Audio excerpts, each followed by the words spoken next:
तुमचा अपघात झाला आणि एमर्जन्सीमध्ये तुमच्याकडे पैसे नाही आहेत भरण्यासाठी, तर आता काळजी करण्याचं कारण नाही आहे. कारण भारत सरकारची आयुष्यमान भारत पंतप्रधान जन आरोग्य योजना आहे तुमच्या उपचारासाठी. या योजनेअंतर्गत 5 लाखांपर्यंत वार्षिक मोफत उपचार केले जातात. ह्या योजनेअंतर्गत अपघात तसेच 1500हून अधिक आजार याच्यामध्ये कव्हर केले जातात. अजून एक गोष्ट, ही योजना पांढऱ्या रेशन कार्ड धारकांसाठी सुद्धा आहे.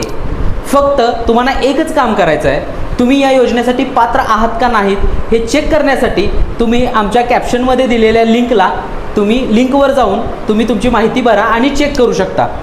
अजून एक माहिती, ही रील जास्तीत जास्त गरजू लोकांपर्यंत पोहोचवा, म्हणजे या रीलचा किंवा या कंटेंटचा त्यांना उपयोग होईल. अशाच प्रकारच्या आरोग्य रिलेटेड टिप्ससाठी आणि माहितीसाठी आपलं आरोग्यवाला चॅनल फॉलो करायला विसरू नका.